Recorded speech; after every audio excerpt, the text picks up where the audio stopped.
this is me Shravani and you watching my YouTube channel Best Class Education. तर आज आपण बघणार आहोत आपला 6th चॅप्टर ॲनिमल क्लासिफिकेशन. तर चला स्टार्ट करूयात. यामध्ये मी तुम्हाला आज 3 पॉइंट शिकवणार आहेत जे बेसिक पॉइंट्स आहेत आणि यानंतर पुढच्या व्हिडिओमध्ये मी फायलम टाकणार आहे. फुल फायलम व्हिडिओ असणार आहे पुढचा. पण आता त्याचे सगळे बेसिक जाणून घेऊयात. तर फर्स्ट पॉइंट आहे आपला benefits of animal classification. Second is traditional system of classification. Third is criteria for new system of classification. तर फर्स्ट पॉइंट सांगितला तसा बेनिफिट्स ऑफ ॲनिमल क्लासिफिकेशन. हा पॉइंट समजून घेण्यासाठी एक सिंपल उदाहरण मी तुम्हाला देते. ठीक आहे. तर आता समजा तुम्ही एक वेगवेगळ्या इंक कलरचे पेन आणलेले आहेत. जवळपास तुमच्याकडे 50 पेन आहेत आणि ते येलो, ग्रीन, रेड, अशा ब्लॅक, अशा वेगवेगळ्या कलरचे तुमच्याकडे पेन आहेत आणि सगळे मिक्स झालेले पेन आहेत आणि त्यांमध्ये तुम्हाला फक्त ग्रीन आणि रेड कलरचाच पेन लागतो. तर तुम्ही काय करणार? असं हुडकत बसणार एक एक? नाही. तर तुम्ही काय करणार? प्रत्येक कलरचा वेगवेगळा ग्रुप करणार आणि आता रेड कलरचा आणि ग्रीन कलरचा तुम्हाला ग्रुप लागणार आहे तर तुम्ही तो उचलून वापरायला घेणार. ठीक आहे. अशा पद्धतीने सेम आपण ॲनिमल क्लासिफिकेशन करतो आणि त्यामुळे आपल्याला त्याच्यापासून खूप बेनिफिट होतं. जसं पेनचे आपण ग्रुप केले इझिली आपल्याला बेनिफिट काय झालं की लवकर आपल्याला लागणारे पेन उचलता आले. तसंच ॲनिमल क्लासिफिकेशनमध्ये जेव्हा आपण एकसारख्या ॲनिमलचे ग्रुप्स करतो तेव्हा स्टडी करण्यासाठी आपल्याला अगदी सोपं पडतं. जसं पेन हुडकण्यासाठी आपल्याला सोपं पडलं तसंच ॲनिमल आपल्याला ज्या प्रकारचे ॲनिमल पाहिजेत एका ग्रुपमध्ये तर एकसारखेच ॲनिमल आपण टाकणार आहेत जसे पेन टाकले होते. त्यामुळं आपल्याला ते पेनासारखं ॲनिमल सुद्धा पटकिनी गेटअप करायला, त्यांची इन्फॉर्मेशन गेटअप करायला सोपं पडतं. तर तसाच आपला फर्स्ट पॉइंट आहे study of animals become convenient. तर आपण असे ग्रुप केले आणि मग क्लासिफिकेशन करून आपण त्याचं स्टडी केला तर आपल्याला सोपं पडतं अभ्यासासाठी. ठीक आहे. दुसरा point is study of few animals from a group helps to understand about that entire animal group. तर आपण जेव्हा त्या ग्रुपमधला एक जरी ॲनिमल घेतला तर आपल्याला त्या सगळ्या ग्रुपची माहिती होते कारण की त्या ग्रुपमध्ये त्याच प्रकारचे ॲनिमल सगळे आपण टाकणार आहोत आणि त्यामुळं त्याची बॉडी रचना, त्याची बॉडी कॅव्हिटी, त्याची सिमेट्री, अजून काय पॉईंट आहेत आपले, त्याची ग्रेड, त्याचे लेयर्स, सगळं त्याचं हॅबिटंट वगैरे सगळं काही सेम असणार आहे. त्यामुळं त्या ग्रुपमधला जरी आपण एक जरी ॲनिमलचं क्लासिफिकेशन केलं तर त्या होल ग्रुपचं क्लासिफिकेशन होईल. त्यामुळे हे खूप बेनिफिट आहे आपल्यासाठी. It gives idea about animal evolution. आता इव्हॉल्युशन कशातून होतं? आता एक प्राणी आपण घेतला, डॉग घेतला, त्याचा ॲन्सेस्टर एखादा प्राणी असेल आणि डॉग हा एका पर्टिक्युलर ग्रुपमध्ये येत असेल तर त्या होल ग्रुपचा ॲन्सेस्टर तोच प्राणी असेल जो प्राणी डॉगचा ॲन्सेस्टर होता. अशा प्रकारे आपल्याला इव्हॉल्युशनची एक आयडिया येते. Animals can be easily identify with great accuracy. आणि ॲनिमल्सचं आयडेंटिफिकेशन अभ्यास करायला आपल्याला ॲक्युरन्सी चांगली भेटते, आयडिया चांगली भेटते आणि आपण प्रत्येक ॲनिमलचं, प्रत्येक ग्रुपचं चांगल्या प्रकारे अभ्यास करू शकतो. ठीक आहे. आता दुसरा मी पॉईंट सांगितला होता traditional system of animal classification. Traditional म्हणजे आपली ही जुनी पद्धत होती. आता नवीन पद्धत अभ्यासाला आलेली आहे पण जी जुनी पद्धत आहे ती सुद्धा आपल्याला अभ्यासाला आता दिलेली आहे. तर ती बघूयात काय आहे. आपल्याला पेज नंबर 63 वर एक चार्ट दिलेला आहे 6.3 म्हणून. तर तो चार्ट इथं मी तुम्हाला दाखवलेला आहे. यामध्ये किंगडम आहेत, त्यामध्ये सब किंगडम आहे, नॉन कॉर्डेट्स अँड कॉर्डेट्स. आता नॉन कॉर्डेट्स मध्ये फायलम वगैरे आहेत, एक 10 फायलम आहेत आणि कॉर्डेट्स मध्ये फायलम कॉर्डेटा आहे आणि त्याचे 3 प्रकार आहेत आणि परत त्याचे क्लास आहेत. हे सगळं आपण फायलमच्या व्हिडिओमध्ये अभ्यासणार आहोत. पण पहिल्यांदा आपण ट्रेडिशनल सिस्टीम मधले 2 पॉइंट महत्त्वाचे म्हणजे नॉन कॉर्डिनेट्स आणि कॉर्डिनेट्स अभ्यासूयात. तर इथं मी एक वेगळा चार्ट दिलेला आहे जेणेकरून चित्रांवरनं तुम्हाला ते नावं लक्षात राहतील, तुम्हाला तो ग्रुप कळेल. आता पॉरिफेरा ग्रुप आपल्याला चित्रावरनं कळू शकतो. ॲनिलिडा मध्ये गांडूळ दिसते म्हणजे सरपटणाऱ्या प्राण्यांचा एखादा ग्रुप आहे असं आपल्याला कळू शकतं. त्यामुळे मी तुम्हाला हा चार्ट दिलेला आहे. त्यानंतर आपला traditional method of animal classification, त्यासाठी आपल्याला 2 पॉइंट आहेत, फक्त 2च पॉइंट आहेत. हे अभ्यासलं की आपली ट्रेडिशनल मेथड झाली. थोडाच माहिती दिलेली आहे इथं. तर पहिली जी आहे नॉन कॉर्डिनेट्स आणि कॉर्डिनेट्स. तुम्ही म्हणा नॉन कॉर्डिनेट्स आणि कॉर्डिनेट्स काय असतात. आता जे हे सगळी कन्सेप्ट नोटोकॉर्डवर आहे. नोटोकॉर्ड म्हणजे पाठीचा कणा, जे बॅकरॉड असते आपली त्यालाच नोटोकॉर्ड म्हणतात. आता नॉन कॉर्डिनेट्स मध्ये ही नोटोकॉर्ड अब्सेन्स असते, त्यांना ही नोटोकॉर्ड नसते. आणि नोटोकॉर्ड नसल्यामुळं, पाठीचा कणा नसल्यामुळं त्यांच्या बॉडीला सपोर्ट राहत नाही आणि त्यामुळे ते सरपटतात. सरपटणारे सगळे प्राणी हे नॉन कॉर्डिनेट्स मध्ये मोडले जातात. त्यानंतर दुसरा पॉइंट आहे फॅरेंगिल स्लाइड्स आर अब्सेन्स, आणि ह्यांच्या अंगावर खवले किंवा लंग्स ह्यांना नसतात, कारण हे सरपटत चालतात. त्यामुळे ह्यांना गिल्स वगैरे फॅरेंगिल्स नसतात आणि लंग्स सुद्धा नसतात. Nerve cord if present it is a ventral side, it is a solid and paired. आता जी नर्व कॉर्ड आहे, नर्व कॉर्ड आपण बघितलेले आहे प्रिव्हियस स्टँडर्ड मध्ये. नर्व कॉर्ड असते ती ह्युमन बिंग मध्ये पाठीकडच्या साईडला असते, डॉर्सल साईडला असते.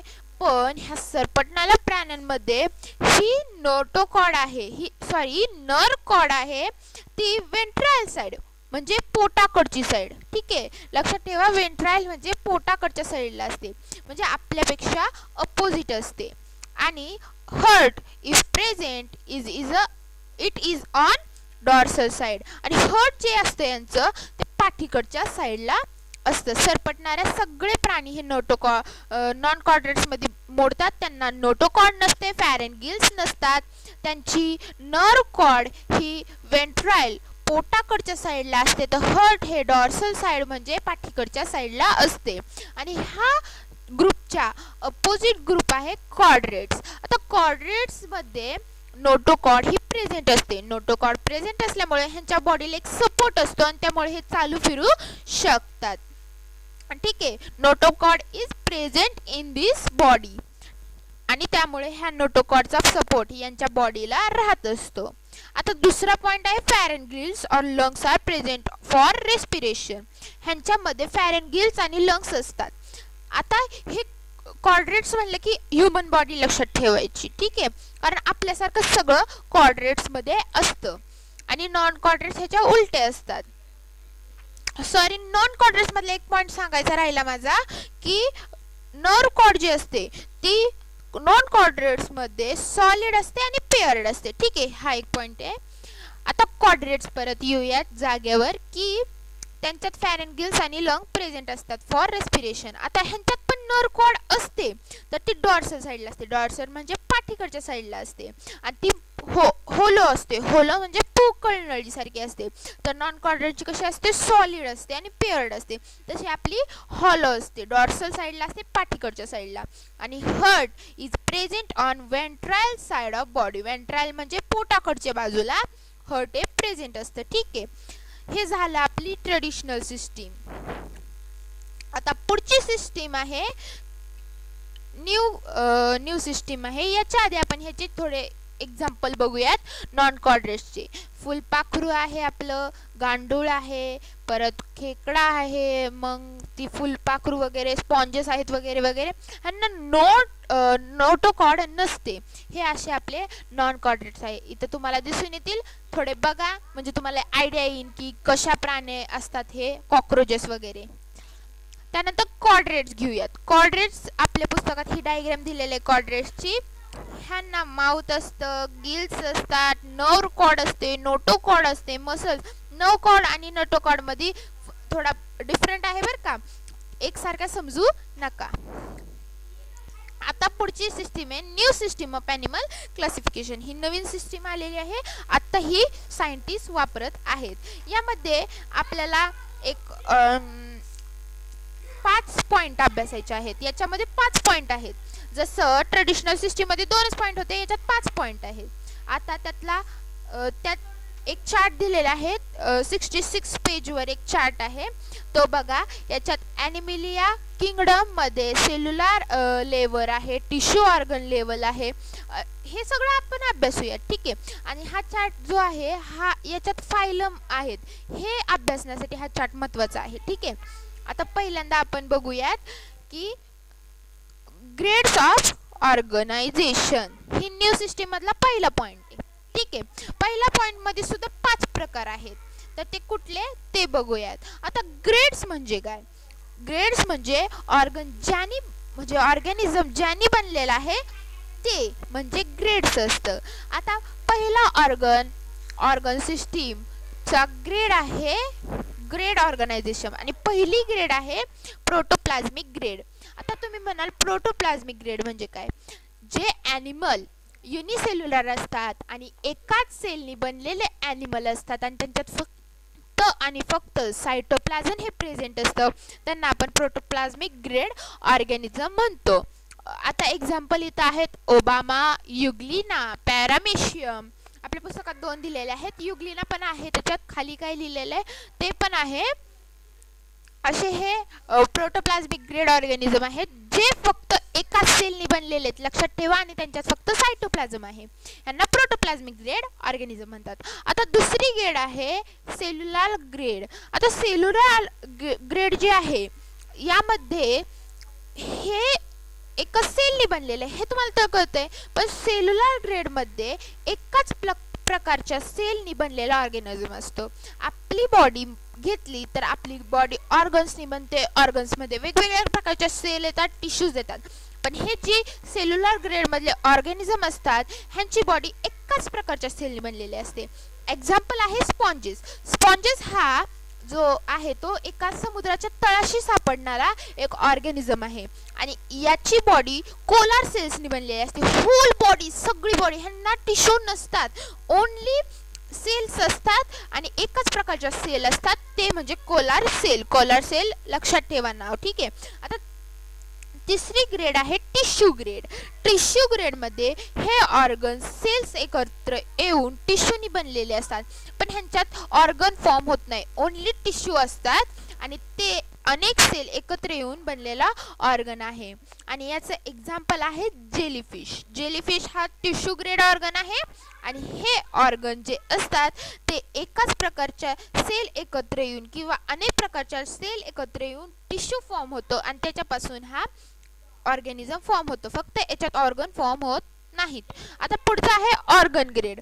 ऑर्गन ग्रेड असा प्राणी आहे, ऑर्गन ग्रेड ऑर्गॅनिझम असे असतात की ज्यांच्यामध्ये अनेक टिश्यू एकत्र येतात आणि ऑर्गन फॉर्म करतात, but organ system are not form, only organs are form. आता तुम्ही म्हणता ऑर्गन आहेत म्हणलं सिस्टीम तर तयार व्हायला पाहिजे, पण ह्यांच्यात ती सिस्टीम नसते. वेल डेव्हलप्ड ऑर्गन ह्यांच्यात फॉर्म होतात आणि हे अनेक टिश्यूंपासून फॉर्म होतात. याचा एक्झाम्पल आहे प्लॅनेरिया. आता तुमचा जे पेज नंबर आहे 64 याच्यावरती तुम्हाला सगळी ही माहिती भेटेल.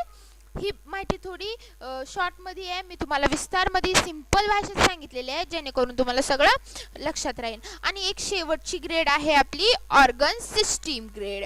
आता ऑर्गन सिस्टीम मध्ये सगळं नावातच आहे, ह्या सगळ्या ग्रेड नावातच आहे. ऑर्गन सिस्टीम म्हणजे काय? अनेक ऑर्गन टुगेदर येतात आणि मग एक सिस्टीम फॉर्म करतात आणि त्याची एक बॉडी तयार होते लाईक अ ह्युमन बिंग. ह्याला आपण काय म्हणतो? ऑर्गन सिस्टीम ग्रेड म्हणतो. आणि आपल्याला पेज नंबर 65 वरती 6.8 म्हणून एक डायग्राम दिलेली आहे. ही डायग्राम मी इथं दिलेली आहे, ही खूप गरजेची डायग्राम आहे, तिथे तुम्ही IMP लिहून ठेवा, कारण की ही जी डायग्राम आहे ती ह्या वर्षीच्या 2020च्या परीक्षेत आलेली आहे, त्यामुळं इग्नोर करू नका, ह्या डायग्रामला लक्षात ठेवा. आणि ह्यालाच आपण काय म्हणतो? Organ system grade like a human being, ठीक आहे. अनेक ऑर्गन एकत्र येऊन सिस्टीम बनते, ऑर्गन सिस्टीम बनते. आता पुढं दुसरा पॉइंट आहे बॉडी सिमेट्री. आता बॉडी सिमेट्री मध्ये पण 3 प्रकार आहेत. आता सिमेट्री म्हणजे काय आपण पहिल्यांदा हे बघूया. आपल्याला 7वीच्या पुस्तकात, मॅथ्सच्या पुस्तकात एक सिमेट्री म्हणून एक चॅप्टर होता. त्याच्यात आपल्याला काय करायचं होतं, वेगवेगळ्या डिझाईन्स होत्या आणि त्याचा मधोमध एक छेद घ्यायचा होता. त्यालाच आपण सिमेट्री म्हणतो. एखाद्या वस्तूचा छेद घेणे आणि छेद घेऊन त्याचे 2 इक्वल हब्स तयार करणे, 2 इक्वल पार्ट तयार करणे, त्यालाच आपण सिमेट्री म्हणतो. पण इथं ऑर्गॅनिझमला आपल्याला प्रत्यक्षात कट नाही करायचे, तर त्याच्या ऑर्गन मधून इमॅजिनरी लाईन आखायची आहे आणि मग त्यांचे 2 इक्वल पार्ट्स आपल्याला तयार करायचे आहेत. आणि याच नुसार 3 आपल्याला पुस्तकात 3 टाइप्स आहेत. असिमेट्रिकल पहिला टाइप आहे. म्हणजे नाही, ज्यांना सिमेट्री नाही, ज्यांचा सिमेट्रिक होऊ शकत नाही, ज्यांच्या बॉडी मधून इमॅजिनरी लाईन आपण आखू शकत नाही, त्यांना असिमेट्रिकल बॉडी ऑर्गॅनिझम म्हणतात. आता एक्झाम्पल्स इथं आहे ओबामा, पॅरामिशियम, स्पॉन्जेस. ते स्पॉन्जेस तुम्हाला दिसत आहे. ही स्पॉन्जेसची का होत नाही, तर ह्यांची बॉडी त्यांना आकार निश्चित नसतो. ह्यांची बॉडी कशी वळावी तशी वळते. तुम्हाला माहिती आहे ओबामाची बॉडी जी आहे त्यांना आकार नाही आहे अजिबात. त्यांची बॉडी कशी वळावी तशी वळते.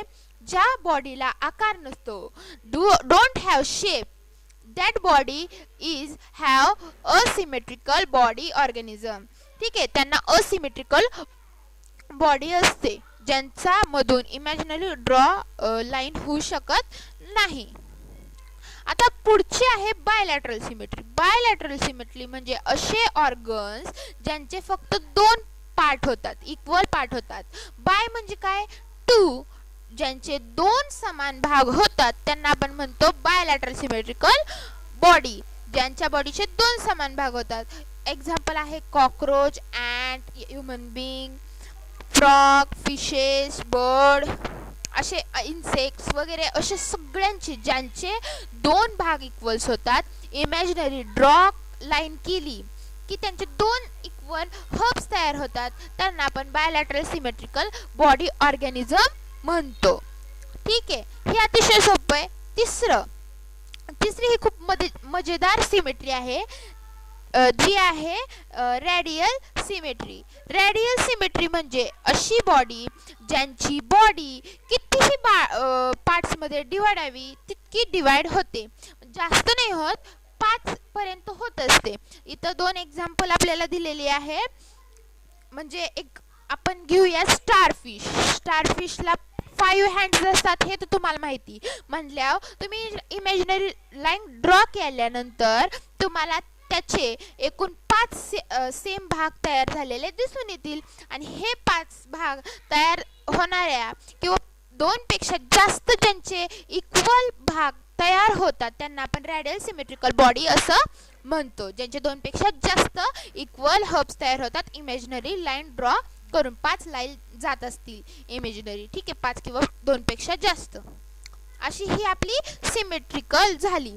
आता पुढची आहे जम्प्स लेयर्स. आता जम्प्स लेयर म्हणजे काय, जम्प्स लेयर म्हणजे त्वचेवरील लेयर असते. आपली त्वचा आहे त्याला आपण जम्प्स लेयर म्हणतो. आणि काय यांना 2 जम्प्स लेयर असतात, तर काही प्राण्यांना 3 जम्प लेयर असतात.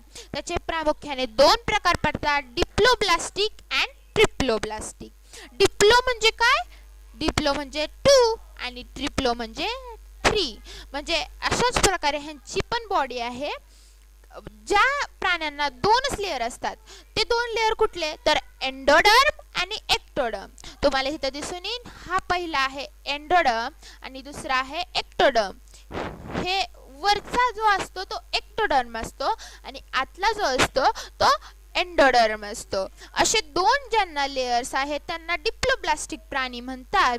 आणि ज्यांना 3 आहे, इथं बघा, एक्टोडर्म हा बाहेरचा, नंतर एंडोडर्म सेम डिप्लोब्लास्टिक सारखं, आणि तिसरा कुठला वाढलाय, मिसोडर्म. हा सगळ्यात आतमध्ये असतो, बॉडी कॅव्हिटीच्या एकदम शेजारी. ही बॉडी कॅव्हिटी आहे. बॉडी कॅव्हिटी आपल्याला पुढच्या पॉइंट मध्ये बघायची आहे. ठीक आहे, असे ज्यांना 3 लेयर्स असतात त्यांना आपण ट्रिप्लोब्लास्टिक म्हणतो, आणि 2 ज्यांना असतात त्यांना डिप्लोब्लास्टिक म्हणतो. अतिशय सिंपल आहे.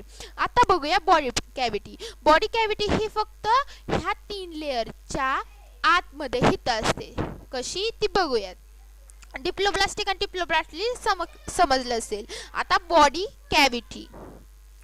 आता बॉडी कॅव्हिटी ही मी तुम्हाला सांगितलं की जर्म लेअरच्या आतमध्ये असते आणि बॉडी कॅव्हिटीमध्ये सिलोम हा एक महत्त्वाचा घटक आहे. या सिलोमनुसार 3 प्रकार पडतात. युसिलोमेट्स, सिरोसिलोमेट्स आणि असिलोमेट्स असे 3 प्रकार यांना पडत असतात. पहिले आहे बॉडी कॅव्हिटी मध्ये युसिलोमेट्स. आता सिलोम म्हणजे काय हा मोठा प्रश्न तुमच्या मनात पडलेला असेल. सिलोम म्हणजे हा डायग्राम आहे. या डायग्राम मधला तुम्हाला हा पोकळ भाग दिसतोय. पोकळ नाही म्हणता येणार पण हे एक प्रकारचा भाग आहे. त्याला आपण काय म्हणतो सिलोम. सिलोम असं म्हणतो. आणि हा सिलोम प्रामुख्याने मिसोडम किंवा गट. लक्षात ठेवा मिसोडम किंवा गट ह्या 2 पदार्थांनी हा फक्त आणि फक्त ह्या 2च पदार्थांनी हा सिलोम बनला जातो. ठीक आहे. आणि हा सिलोम प्रामुख्याने मिसोडम मध्ये असतो. तो मिसोडम किंवा गट यांच्या मुळे बनलेला असतो. ठीक आहे. मिसोडम त्यांच्यासाठीच असतो. जे ट्रिप्लोब्लास्टिक असतात त्यांच्यामध्ये युसिलोमेट असतो. यू म्हणजे ट्रू म्हणजे ज्यांना सिलोम आहेत ते युसिलोमेट्स. आणि ह्या प्राण्यांना सिलोम असतो त्यामुळे त्यांना युसिलोमेट्स म्हणतात. आणि सिलोम हा कशाने बनलेला असतो मिसोडम आणि गट. पुढचा प्रकार बघूयात सिडोसिलोमेट. सिडोसिलोमेट हा वेगळा प्राणी आहे ज्यांच्यामध्ये सिलोम तर असतो पण तो सिलोम मानला जात नाही. तुम्हाला दिसतंय इथं पोकळ भाग दिसतोय. हा मिसोडम मध्ये सुद्धा आहे. मग हा मानला का नाही जात तर आपण मेन्शन केलं काय की हा जो सिलोम असतो तो 2 पदार्थांनी बनलेला असतो मिसोडम किंवा गट. पण या सिडोसिलोमेट्स प्राण्यांमध्ये हा जो सिलोम आहे तो मिसोडम किंवा गट या 2 पदार्थांपासून बनत नाही. यांच्या व्यतिरिक्त वेगळ्याच कशापासून तरी हा सिलोम बनलेला असतो. त्यामुळं हा सिलोम म्हणून गृहीत धरला जात नाही आणि म्हणूनच ह्या प्राण्यांना सिडोसिलोमेट्स असं म्हणतात. ठीक आहे. तुम्हाला कळलं असेल. मेन्शन काय केलं होतं मी की मिसोडम किंवा गट पासून बनतं सिलोम आणि ह्या प्राण्यांमध्ये ते बनत नाही. दुसऱ्याच कशापासून तरी बनतात त्यामुळे ह्यांना सिडोसिलोमेट्स म्हणतात. ठीक आहे. आता पुढचा शेवटचा यातला प्रकार आहेत असिलोमेट्स. म्हणजे नाही. ज्यांना सिलोमच नाही अशांना असिलोमेट म्हणलं जातं. ठीक आहे. 3 प्रकार इथं झालेले आहेत. अतिशय सोपे यांचे 3 प्रकार आहे. आणि या न्यू सिस्टीम मधला शेवटचा भाग आहे segmentation. If the of animals is divided into small similar units, then it is called a segmented body. आता तुम्ही गांडूळ बघितला असेल. तुम्ही शेतात गेलेला असेल कधी किंवा पावसाळ्यामध्ये गांडूळ येतात तेव्हा त्या गांडुळ्यांच्या अंगावर असे लाईन्स ड्रॉ केलेले असतात. लाईन्स नसतात तर त्यांची बॉडी ती डिवाइड झालेली असते सिमिलर पार्ट्स मध्ये. स्मॉल सिमिलर पार्ट्स मध्ये त्यांची बॉडी ही डिवाइड झालेली असते. तुम्ही खाली इथं चित्र बघत असाल की हे जे प्राणी आहे याच्या अंगावर असे लाईन्स ड्रॉ केलेले आहेत. ते तर लाईन्स ड्रॉ नसून त्यांची बॉडी ही डिवाइड झालेले आहे सिमिलर स्मॉल युनिट्स मध्ये. आणि अशाच बॉडीला आपण सेगमेंटेड बॉडी म्हणतो. आणि ज्यांची बॉडी अशा प्रकारे डिवाइड झालेली नसते सिमिलर हब्स मध्ये किंवा स्मॉल डिवाइड झालेली नसते त्यांना सेगमेंटेड बॉडी असं म्हणतात. ठीक आहे. ज्यांना आहे त्यांना सेगमेंटेड बॉडी आणि ज्यांना नाही त्यांना असेगमेंटेड बॉडी म्हणतात. आता इथं आपला हा व्हिडिओ समाप्त झालेला आहे. आपण काय बघितलं एकदा रिव्हिजन करूया. ठीक आहे. पहिल्यांदा ट्रेडिशनल सिस्टीम बघितली. बेनिफिट्स बघितले पहिल्यांदा. नंतर ट्रेडिशनल सिस्टीम मधले 2 पार्ट बघितले नॉन कॉर्डिनेट्स अँड कॉर्डिनेट्स. त्यानंतर न्यू सिस्टीम मधला क्रायटेरिया बघितला. पहिला आहे ग्रेड्स ऑफ ऑर्गॅनिझम आणि दुसरा आहे body symmetry. Grades of organism मध्ये 5 ग्रेड आहेत. बॉडी सिमेट्री मध्ये 3 सिमेट्री आहेत. नंतर जर्म स्लेअर मध्ये 2 स्लेअर आहेत. नंतर बॉडी कॅव्हिटी मध्ये 3 प्रकार आहेत सिलोमेट्सचे. आणि त्यानंतर बॉडी सेगमेंटेशन मध्ये 2 प्राण्यांचे संभाव्य आहेत. पहिला आहे असेगमेंटेड बॉडी आणि सेगमेंटेड बॉडी. असा आपला हा व्हिडिओ इथं संपत आहे. पुढच्या व्हिडिओमध्ये आपण फायलम आणि त्यांचे प्रकार, कॉर्डाटाज व हे सगळे प्रकार विस्तार मध्ये बघणार आहोत. तर तुम्हाला जर माझा व्हिडिओ आवडला असेल तर माझ्या व्हिडिओला लाईक करा, तुमच्या फ्रेंड्सला शेअर करा आणि प्लीज तुम्ही माझं चॅनल सबस्क्राईब केलं नसेल तर आत्ता जावा, रेड बटनवर क्लिक करा आणि माझ्या चॅनलला सबस्क्राईब करा. सबस्क्राईब केल्यानंतर माझे असे छान व्हिडिओ तुम्हाला बघता येतील. Thank you for watching my video.